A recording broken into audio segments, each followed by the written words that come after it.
You're right on time because Orange Juice in the Kitchen is about to get started. We're your hosts. I'm Annie Graff. And I'm Maggie Jensen. Pull up a chair because the OJ is flowing and it's about to get juicy. We're getting deep in our convos about sobriety and mental health because that's how we've both found deep love for ourselves and the lives we live. And when you love yourself in your life, there's nothing to escape. This is the real on how vibrant and colorful alcohol freedom feels. So grab your glass. Cheers, besties. Let's chat. Okay, we need to talk about it. We need to talk about it because I just got this message from somebody who's been interested in the sober experiment and I wanted to bring it to the podcast. Hi, you guys. It's your girl, Annie. And Maggie's here. I'm so excited for this too. It's such a needed conversation. Yeah, and we haven't chatted about it before just hitting record. So we wanted to bring it to you guys because it's something that both Maggie and I have felt, and we understand the feeling of wanting to or feeling like just it's not the right time. I'm gonna read this DM to you guys real quick and you guys can let me know if you relate to it because I think most of us probably can. And not even just in sobriety, but I want you guys to think of like where in your life have you had this thought of I want to make this change, but XYZ. So here's the message I received from somebody where we've been chatting about her being a part of the sober experiment. She's been very interested for a while now, and we got to chatting, and she sent me this message saying, hey, Annie, I'm really interested in the next round of the sober experiment, but I'm just kind of at a loss because I have a lot of things coming up in the next few months. What do you think? And first off, when I read this message, I'm like, girl, I get it. I get it completely because how many times in contemplating sobriety was I like, well, I have my birthday coming up. Like, can't be sober for that. Oh, I have a wedding, an open bar. Can't be sober for that. I have a concert coming up. Can't be sober for that. Like, all these things and events in our life that we have always incorporated alcohol into that when they're in our futures, it feels like, well, now is not the right time. I don't know, Maggie, what do you have to say about this? Yeah, I just have so many like heartstrings being pulled the same way as you are experiencing. Like I can see so many times in my past when it was like, oh yeah, I really want to be different and to do different, but it's October and freaking Halloween. Like, how am I not going to drink on Halloween? Or, during the summer, oh, how am I not going to drink on 4th of July? For me, it was always like the holidays. And doesn't it mean that like celebrating has to be drinking? And so because my mental state was always planning around, oh, well, I have to be drinking these days and I have to be able to party and be party girl Maggie this time of year, that left me to kind of only schedule in attempts at sobriety when the timing was quote unquote perfect, which first of all, there really never is. But I think that's why a lot of people really like dry January. And that's why I think I got the kind of the semblance of some sort of confidence to try dry January because there weren't any holidays to like have to maneuver around. Yeah. But then in that like holidayed out, you're like, yeah, you're like done with the holidays. You're like, I can't take it anymore. But it's almost like, sitting on the sidelines and trying to do different. But then in the back of my mind, I had the idea that, oh, well, when the holidays do come back around, I'll be fixed. So It was like, I would try if the schedule aligned. But then as soon as anything popped up that I was conditioned to believe like I wanted to celebrate in, it was like, oh, all caution to the wind. Now I can go back to old me. Yeah. And it's wild to think about, but it's also really common. And I think one of the biggest barriers is, oh, well, my life is going to continue and I've got all these plans. How am I going to possibly be going through those plans as a new version of me doing different? Yeah. And, I think of like, all of the times in my life where I've wanted to change something and not just sobriety, kind of like what I said in the beginning, but like when I wanted to leave the military, leave a relationship, start a new business, start prepping again for a bodybuilding show, cut down, a lifestyle cut, start a new workout program, commit to a goal, a challenge, a thing that required different of me. So all of those things would require me to show up different in my day-to-day life, that it feels like hard to then be committed to these other things, these new goals that are like not staples in our life yet, but we want them to be. We want that to be kind of like where we're going. But it's like, oh my God, well, I've already committed this current version of myself to these, future plans. I don't think Prep Annie would fit into going to a wedding where there's a buffet and an open bar. I don't think newly single Annie would be able to go to this concert with this old group of friends that is affiliated with who would then be my ex. Like, oh, I have a wedding dress hanging in my closet. There's no way I could, leave this relationship right now. And it's so true that we put things off and put improvement off in our life because we think these events are like limiting for us. But it's crazy because we like live our life for those events. And this is kind of what I responded to her saying. I said, you will always have life events. I completely get where you're coming from, but if you wait until you don't, you'll never do the work that you could be doing during those events. I promise you.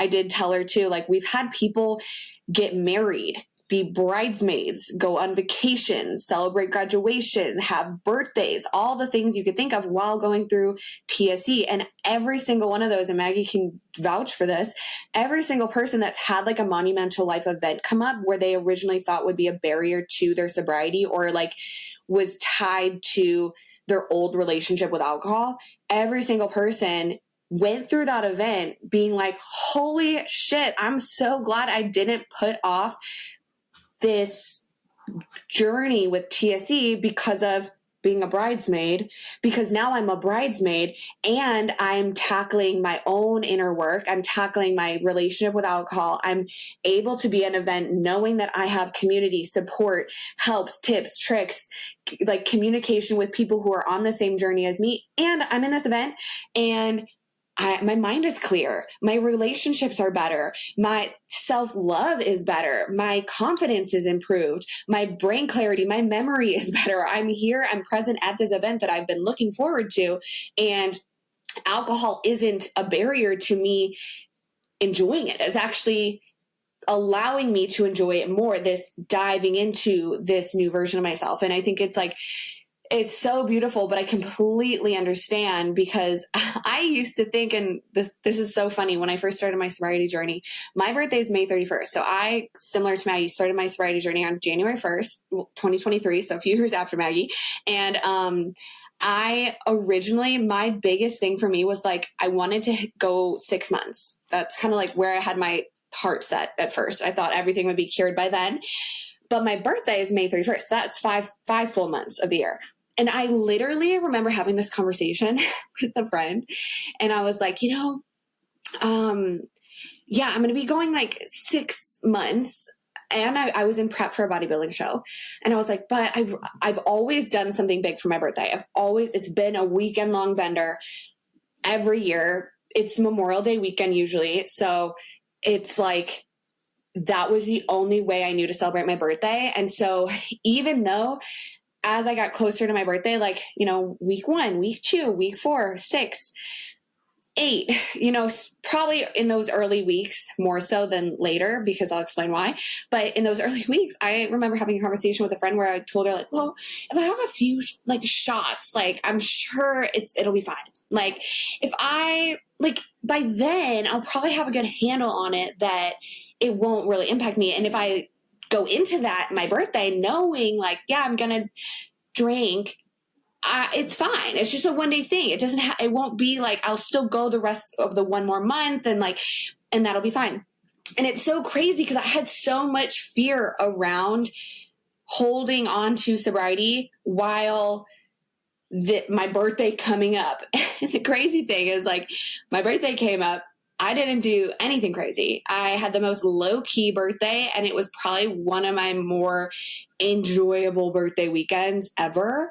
And pretty much once I passed like the 12-week, 4-month mark, I had no desire. Like, it was like this new me was there, and it's like I knew how to enjoy myself, my time, feel good, at peace, not chasing chaos, all these things we kind of talk about all the time. That the idea of having an alcohol-free birthday, it was like the last thing on my mind. And I don't know, I just think we do that so often to ourselves, where we hold ourselves back from the change that we want to make because current us can't see. It's like this intangible idea of who we'll be to arrive at that event in a different way. But if you put off the change you're wanting to make for that event, guess what? That event's going to come up. You're going to be the same. And then you're like, oh, okay, well, now I'll start my sobriety. Well, guess what? In 2 weeks, you're going to have a concert. And in another month, you're going to have another wedding. And then in 2 more weeks, you're going to have a celebration of sorts. And then you're going to have a funeral or grief or loss or something else in life that is going on, that if you constantly tie alcohol to all of these things in life, that's exactly how you get 10 years, 5 years, 10 years, 20 years down the road. And all of a sudden you're like, seriously though, where is life gone? And why did I never make these changes I wanted to make? Right. And then all of those amazing life milestones, like the weddings, the graduations, the holidays with families, all of those that could have been freaking magnificent, you look back on them with shame and guilt and remorse, whatever that kind of emotional carryover is that you bring around with you when you continue to drink the same way or live the same way. And the alternative is like, okay, facing that fear and going into those endeavors with the support and with the mental tools to like get the most out of it. Like you were saying, you're present, you have clarity, you're able to track the memories, you're able to have good conversations. I think back to like, your conversation like with your grandma that you would have never had. And so that's kind of kicking it back to a really old episode, but all of those things that would have been looking back on it with shame or guilt, then that can be replaced with, wow, pride, accomplishment, a sense of like, I got good feelings from that. So all of your energy and all of the way that you show up starts to change. But I want to go back and I want to ask you a question. Candid, you kind of went through it, but in your own words, like when you're talking about the fear that you had around your birthday last year, in the very few weeks, what were you afraid of? What were you afraid of when you said, if I don't drink? Yeah. I think my biggest fear was that I didn't know how to celebrate without being drunk. I didn't know, or not even just with drunk, but just without including alcohol. I didn't know how to enjoy myself. Like everything that I had tied to enjoyment was often linked to alcohol, and sometimes like not purposefully, but it was like the things I looked forward to on the weekend, maybe a concert, maybe a friend get together, maybe, a birthday party. All of those things also happen to include alcohol. And while I was excited for those events, I was also excited to let loose and de-stress and kind of avoid the traditional day-to-day things going on in life. And it was just a habit for me that I had formed in repeated action, that joy came from, yes, these events, but when every single one of those events also include alcohol, that also, by accident, by habit, whatever it is, meant that joy was coming from alcohol. And that's where I found my joy, right? And that's where I escaped, and that's where I celebrated, and that's where I grieved, and that's where I numbed. And that's where I was doing all of my, you look at both sides of emotions, ups and downs, alcohol is a part of it. So I think for me, it was like, wow, if I want to celebrate myself and another year on this planet, for me, birthdays have always been a big deal. So I've always like really liked the idea of celebrating my birthday and planning something for my birthday. That the idea of planning something for my birthday, but being the one to not consume alcohol felt like, what would be the point? Like, and that is so hard for me to even like kind of connect with now, because I don't feel that way at all. And the reality of where I get my enjoyment is so different now that it's like, it's crazy for me to think about. But that was really just how I saw enjoyment. That's how I saw fun. That's how I saw celebrating. That's how I saw letting loose. And it all required alcohol. And I think that's a really common area where people feel that fear taking over and stopping them from ever trying anything, because, you know, we talk about this all the time. You'll always choose the familiar hell over the unfamiliar heaven. The fear of the unknown is so incredibly powerful and overwhelming that I think that's the main thing that people can say, oh yeah, I would love to wake up hangover free. I would love to learn how to have fun without alcohol. But when they start to really imagine that and contemplate it, especially around celebratory times or even in those really hard grief moments, they start to say, well, it's unknowns. It's all unknown variables. How am I going to de-stress? How am I going to feel excited? What on earth would I even be interested in? And it's like you judge yourself from your drinking identity of who you would be in your sober identity. And you don't even know, but you say that version of me will be lame. That version of me will be boring. And I will never be able to go on trips. I will never be able to go celebrate things. But like for you, what was that shift between the first few weeks? I'm sorry, turning this into an interview. I just think it's really powerful when we can like reflect on it. Yeah. You know, like what was the shift between the first few weeks with the fear? And then you said by the end, it had completely like dissipated and you were ready for your birthday. Yeah. The end of the 6 months, I guess. Yeah. What was that like really shifted for you?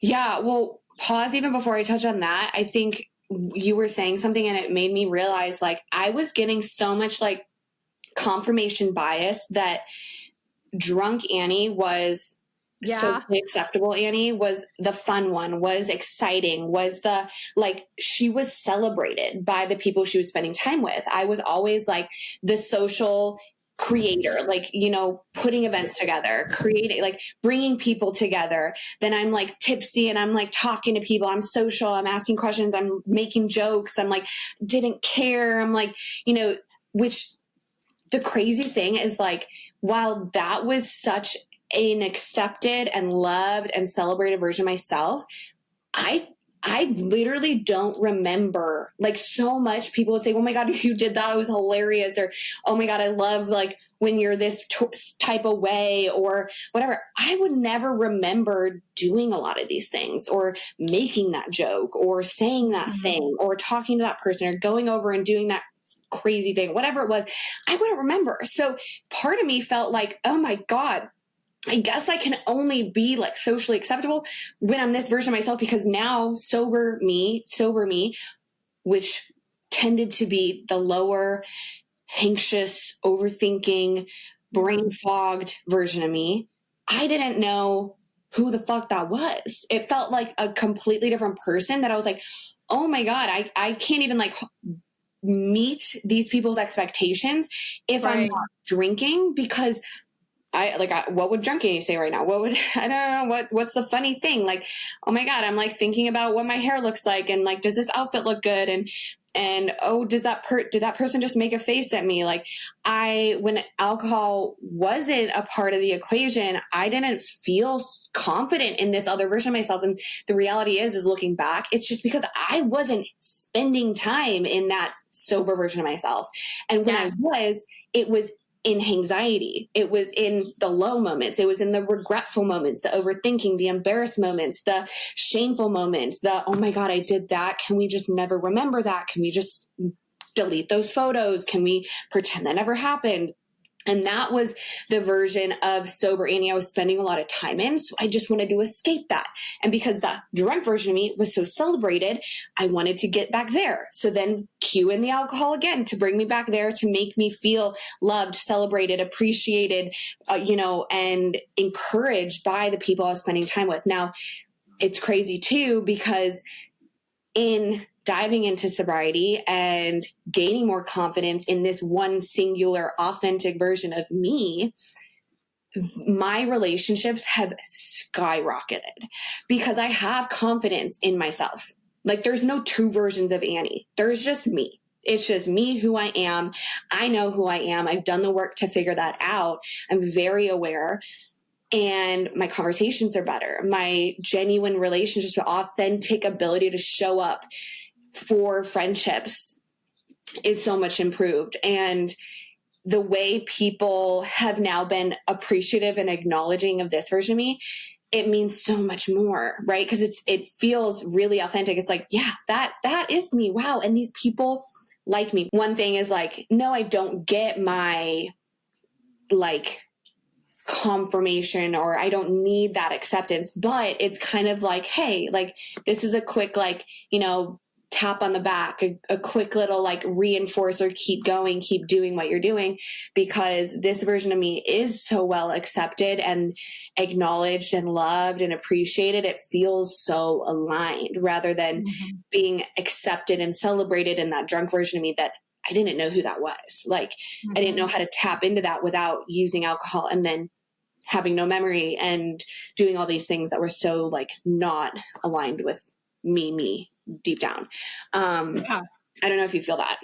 Yeah. And something that came through for me was the emphasis on confidence and the lack thereof back when we were drinking. And it just becomes so clear that, well, maybe it becomes clear for me. I don't want to put words in your mouth. You tell me if this lands for you, but it becomes really clear for me that it wasn't so much about the alcohol, but about the confidence that it gave me, because I just thought I was an insecure person and that was permanent. That, well, because I'm shy, because I'm really insecure, and because I'm not confident in social situations, I have to use alcohol. But it's so true that I was measuring that to the version of me that was, 3 or 4 days sober in between drinking events, where I was feeling anxiety. So worry about who I am, what I'm doing, what do people think about me? Does anybody hate me because what I did when I was drinking, AKA the thing that gave me confidence was now making me second guess myself. So there's some cognitive dissonance there, right? And it's because I thought I was permanently insecure and I would always lack confidence, alcohol had to come first. And then it was okay, this recognition in my final successful sobriety stint, it was okay, so that version of me is not confident, but that's just because I was spending time with a very insecure version of myself and always leaning towards that confidence escape with alcohol. When I stopped leaning on that, yes, there were hard growing moments. Like you said, going to your first sober socializing event and wondering, why did that person make a face at me? I wonder if they wonder what I'm drinking. What does my hair look like? Am I talking about stupid things? There is that mental chatter, but it starts to drown out, fade out into the darkness. And then you start to have your own self-trust and confidence come in, and you start to learn, I can actually become confident when I'm not consistently self-inducing anxiety and depression with alcohol, the thing that I thought was helping me not be sad and anxious. Yeah. And it's just that big growing moment of deciding okay, I know I've got these things on the agenda in the future, but if I want to show up confidently to them without the aftermath, maybe, just maybe, it's time to do something different. And I think that's what shifted for me in that early 2020 phase was I thought this was making me really confident, but I'm spending more time being insecure about my actions and then spun up in anxiety. So how do I learn that confidence? Oh, I learn a little bit about myself, and I learn how to be myself, and I learn how to be one version of me that's authentic. And I love that conversation that you've had with me, even off camera, of like realizing that you are yourself with every single friend group. And that's confidence. Yeah. It's crazy because I actually kind of feel like I have an opposite perspective on what you started that conversation saying. And what I mean by that is that I feel that I've always been a pretty confident person. Like, I've never been somebody explained as shy or introverted or self-conscious, like never. And sure, do I have insecurities? Do I have things I know that are weaknesses? For sure. But I've always been able to show up privately and publicly as pretty confident. And, I'm really grateful for that. But it's funny because you hit the nail on the head when you said this. You're like, I was spending time, what I was using alcohol to create a confident version of myself was then also the cause for the next morning heavy lack of confidence.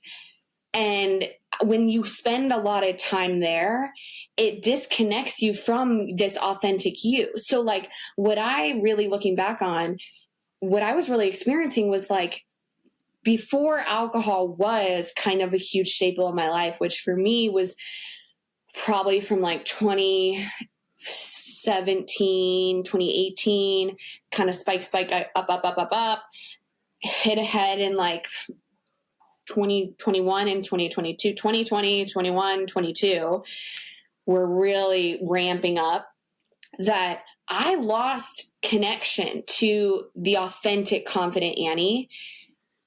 And it felt like even not in those like hungover moments. So like, let's say I'm drinking on a Thursday night and Friday morning, I have like a personal training client. And then I'm like in the gym myself around the fitness community, which always has been something I'm super confident and comfortable in. It was like, okay, confident me in my drinking environment.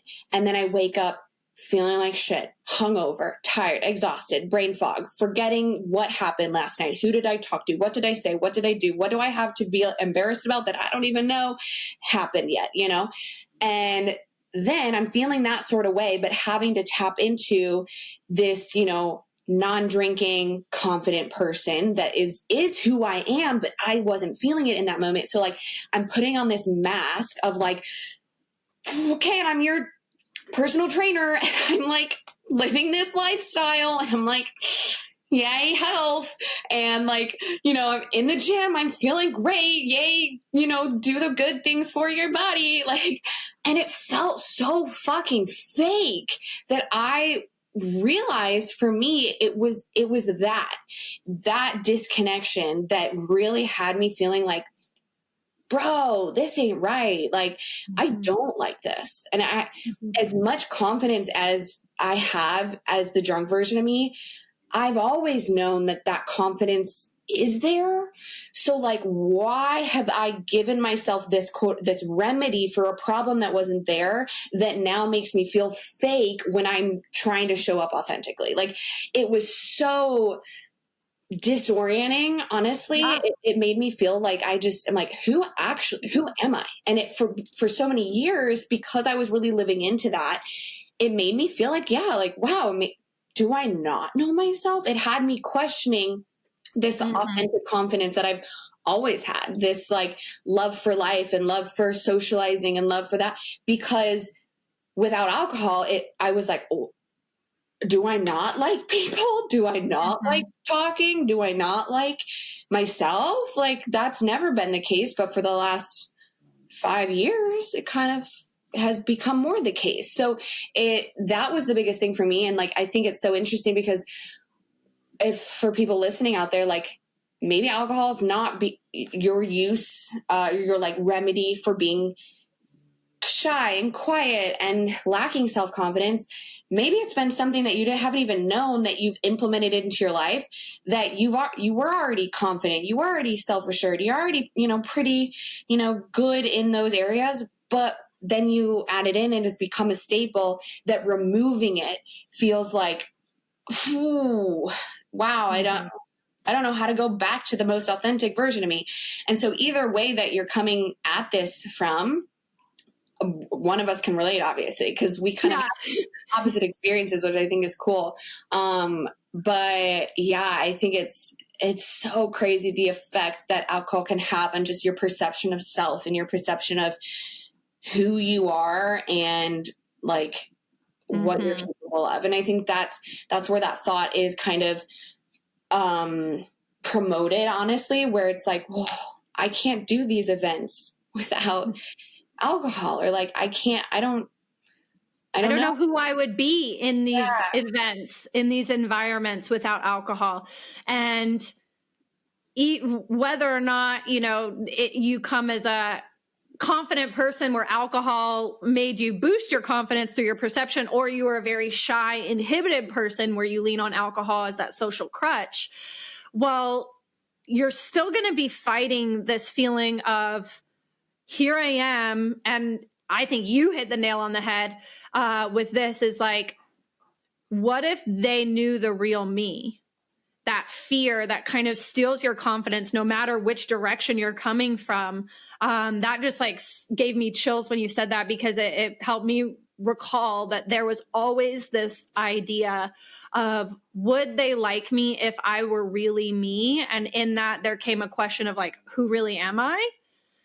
Which that journey builds confidence, self-confidence, not external confidence. And then if I'm really me, what would other people think about me? And then that helps you, like, that's scary as hell in the beginning. But as you start to work on that and you start to realize who you are and you start to be proud of who you are, so that anybody who gets to know you, when you start to do that work, then you can take the trips. You can go on the flights. You can go on the retreats. You can go to the, maybe the more emotionally heavy endeavors. You can go through grief and loss. And all of these are going to be, I would say, amplified experiences, which sounds oxymoronic with grief and loss. But, even our members, and ourselves included, that have gone through grief and loss in sobriety, we've been able to say, well, we come out quicker. We come out healthier. We process things faster. With the good times, we have better times. We have more memories. We have more celebratory vibes. Even if that celebration looks different, we're not taking shots at the bar to celebrate. We're doing other things, which, of course, in the beginning, you have no idea what that looks like. That fear of the unknown is really strong. But I guess kind of our message here today is to know that those things in the future, your mind is always going to use them as reasons not to do different, because it wants to stay in the current comfort zone. So get rid of that narrative that you can't start because of X, Y, and Z.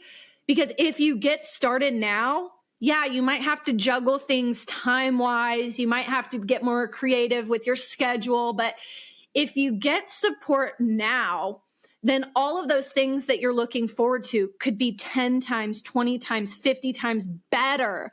And whatever money you're investing in those trips, whatever time you're investing into these celebrations, you're going to get dividends on your return. You're going to see so much value return back to you in your increased life and your memories and your treasured way to look back on these things. It just becomes so much better. But again, it's all about fear, facing that fear of the unknown. And so I guess anyone listening that's like kind of eyeing starting different, doing different, but you're saying, this is on my schedule next month. I'm just thinking about all the things that the TSC experimenters have had, like a trip to London where they were doing networking functions. It was like the biggest week of deals that one of our first members had to, go on this trip and be signing deals and everything. And she was like, I was just so much better at it when I wasn't hungover. I had so much fun. I realized that these busy professionals don't drink the way that I used to drink. And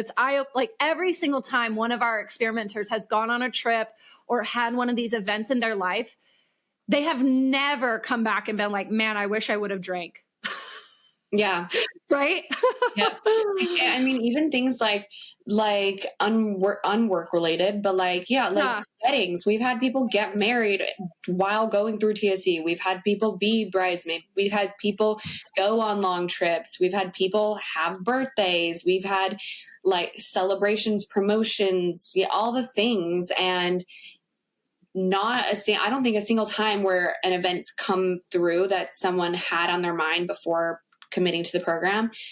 I don't think there's been one time where someone's been like, damn, like this didn't help me at all. like not at all. Goodness. Yeah, like it's the opposite. It's wow. I didn't know how much joy I could get from getting married, going through my best friend's wedding, going on this trip, celebrating my birthday, sober.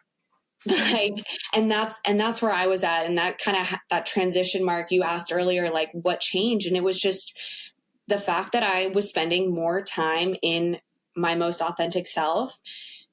I came to realize, like, again, and we talk about this all the time, is like, the way I wanted to spend my time was ever evolving. And I was choosing peace instead of chasing chaos. I was comfortable being at home in silence, and I found myself prioritizing other things like a solid night of sleep and an early morning and a workout and moving my body and water intake and getting, quality socializing, not just socializing for party talk. Yeah.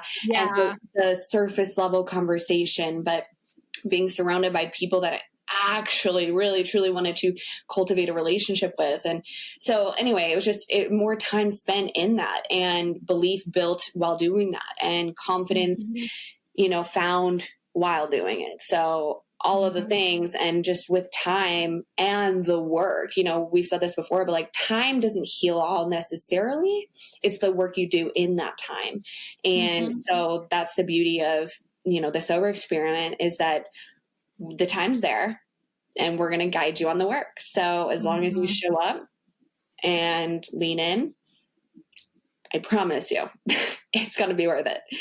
Yeah. So anyway, that was today's topic. I'm so excited to chat with this girl more that had DM'd me, because it's so true. It's such a common hesitation to put things off, but your reminder today, you guys, if you have thought of putting anything off, not even just sobriety, whatever change you're trying to make in your life, in fitness, in relationships, in career, in friendships, in personal growth and development, whatever it is, stop putting it off.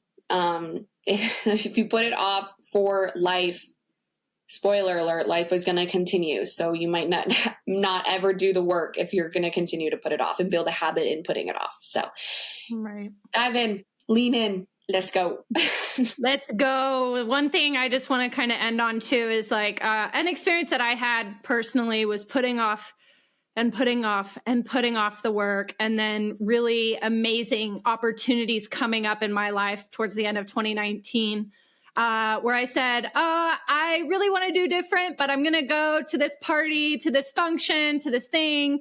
And there were a string of events where I woke up the next morning wishing that I had started the work, because this thing that I was so excited for, I ended up absolutely ruining for myself. And I'm not trying to be a Debbie Downer here, but I'm just trying to be real here that, like Annie said, life is going to continue. And if you don't do something different, then unfortunately, a lot of these things that we look forward to, we're going to continue the pattern of doing something to where the next day we're actually very insecure about. And we do not have confidence, though we did imbibe in our liquid confidence the night before. So I don't want you to spend another day being like old me, waking up saying, why didn't I start sooner? F my life. So here we are. Let us know questions, thoughts, if you want to apply, make sure you reach out. You can find us at Try the Sober Experiment on IG. Of course, it's Annie Graft and Magnify Maggie on IG as well. We're here sending you lots of love. Until next time. Bye, guys.